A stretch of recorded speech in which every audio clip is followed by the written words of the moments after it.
Hello everyone, in today's video let us complete our 2.4 exercise. In last video we have completed question number 7.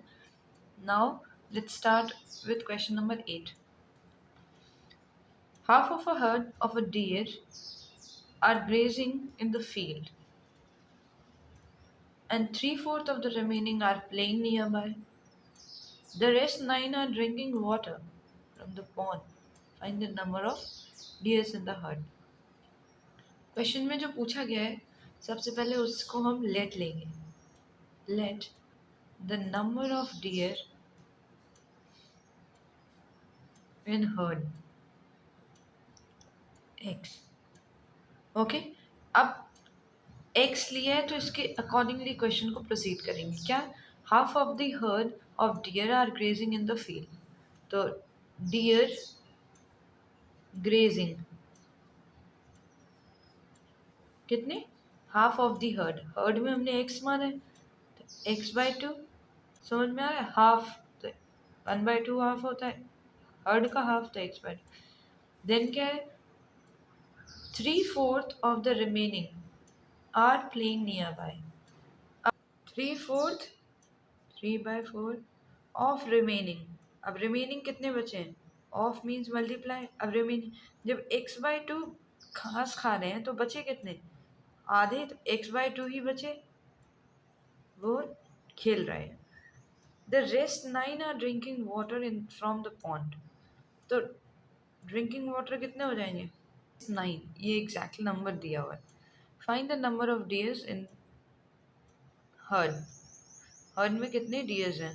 तो number of dears पता करने हैं, मतलब यही पता करना है x. ठीक है, और नंबर ऑफ डियर्स ही हमने माने x, तो इन सबको अगर जोड़ दें तो x के बराबर आना चाहिए. तो x/2 प्लस 3x/4 2 8. इसी को सॉल्व कर लिया. 3x/4 2 8. 3x/8 plus 9/1 equals to x. I hope इतना समझ में आया होगा. हमने सबको ऐड कर दिया. क्यों? क्योंकि सबको ऐड करना ही तो total number of dears in the heard मिलेंगे. सब बता दिए. कुछ घास खा रहे हैं, कुछ खेल रहे हैं, कुछ पानी पी रहे हैं, तो सभी को मिलाकर तो x है, इसलिए इसे सॉल्व करेंगे. 8 2 4 8 प्लस 3x प्लस 9 8 72 x. ठीक, सॉल्व करेंगे. 4 प्लस 3 7x प्लस 72 यहाँ 8x. ये 7x अगर हम इस तरफ ट्रांसपोज करेंगे तो हमारे पास वैल्यू क्या बचेगी? x बचेगा. In short 8x minus 7x हो जाएगा और यहाँ बचेगा 72. हमने इसे वहाँ किया, लेकिन लिखने का तरीका ऑर्डर बस यही है. x हमेशा लेफ्ट साइड रहता है, इसलिए हमने ऐसे कर लिया. तो डियर कितने हैं? 72 dears in the heard. Question number 9. A grandfather is 10 times older than her granddaughter. Okay, जो ग्रैंडफादर हैं वो 10 टाइम्स बड़े हैं डॉटर के, ग्रैंड डॉटर के. He is also 54 years older than her. ये टाइम्स में दिया है, ये ईयर्स में दिया है, और दोनों में एज किसका दिया हुआ है? ग्रैंडफादर का. तो ग्रैंड फादर, दो एजेस दिए ग्रैंडफादर की, एक टाइम्स में दिया है, एक ईयर्स में दिया है, तो एक ही इंसान की. फाइंड देयर प्रेजेंट एजेस, और उन्हीं के प्रेजेंट एजेस पूछा गया है. तो लेट करेंगे हम. Let the age of granddaughter be x. 10 times older than her granddaughter, तो एक हो गया 10x.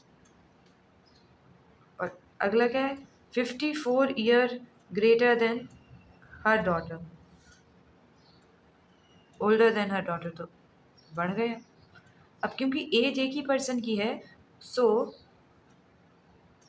एक ही पर्सन है तो एज बराबर ही होगी. तो 54 प्लस x इक्वल्स टू हो जाएगा 10x.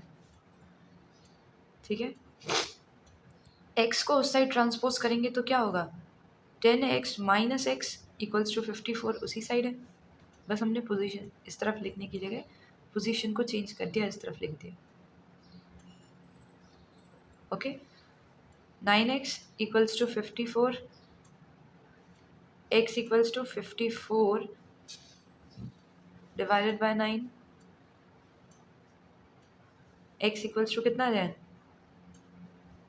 9 6 54. ये है daughters as.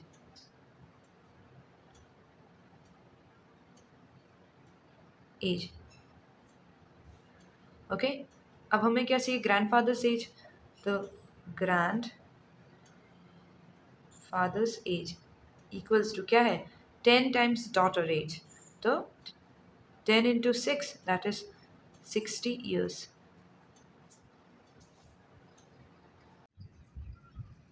Question number 10. Aman's age is 3 times as his son's age. 3 times है उसके sons के age की. 10 years ago he was 5 times his son's age. और 10 साल पहले वो 5 times था अपने पे. Find their present ages. दोनों की प्रेजेंट एजेस पता करनी है. तो जो भी प्रेजेंट एजेस पता करनी है उसी के हिसाब से चलेंगे. कैसे, पहले लिखेंगे अमन्स एज, देन उसकी सन्स एज. क्वेश्चन अटेम्प्ट करना है तो सबसे पहले लिखना है, एंड देन सबसे पहले प्रेजेंट एज का बनाएंगे कॉलम, और दूसरा 10 years एगो का. ओके, अब हमें पता है प्रेजेंट एज में उन्होंने रिलेशन दिए, a man's age is 3 times age a son's age. तो सन्स एज अगर हम एक्स ले रहे हैं तो अमन्स की एज कितनी हो जाएगी, 3x. अब 10 years एगो की पहले की बात की गई है, एगो मीन्स पहले. तो 10 साल पहले कितनी होगा, अगर अभी 3x है तो 10 साल पहले -10 हो जाएगी. यहाँ पे भी 10 माइनस हो जाएगा. ओके, अब अकॉर्डिंग टू क्वेश्चन अगर हम देखें तो एक रिलेशन दी है 10 years एगो से, फिर भी पहले वाली. 10 years ago he was 5 times. he was 5 times कौन है, he means अमन. तो अमन 10 years पहले क्या है, 3x minus 10 was equals to 5 times his son's age. सन कितना था, x minus 10. Okay, find there present ages. अब हमें क्या करना है, प्रेजेंट एजेस उनकी कैलकुलेट करना है. तो इक्वेशन फ्रेम की है हमने, इक्वेशन से x की वैल्यू निकालेंगे और यहाँ प्लेस कर देंगे दोनों में, तो वैल्यू हो जाएगी. Okay, so let's solve the equation. 3x minus 10, 5x minus 50. 50 इस साइड आएगा positive, minus 10, 5x minus 3x इस साइड. अब सिंपली सॉल्व हम यही कर रहे हैं, लेकिन लिख इस साइड देंगे क्योंकि हमें जो भी x की वैल्यू होती है वो लेफ्ट हैंड साइड चाहिए होती है. जब 5 जाएगा तो 2x इक्वल्स टू यहाँ पे 40, x इक्वल्स टू 2 2 ज़ा 4 0 20. लेकिन हमें क्या निकालना है, देयर एजेस. तो x हमारा क्या था, सन्स एज, तो सन्स एज हमारी निकल गई. अब क्या निकालना है, अमन्स एज. अमन्स एज जो कि क्या थी, 3x. It implies 3 into 20, 60 years. Okay, hence question completed.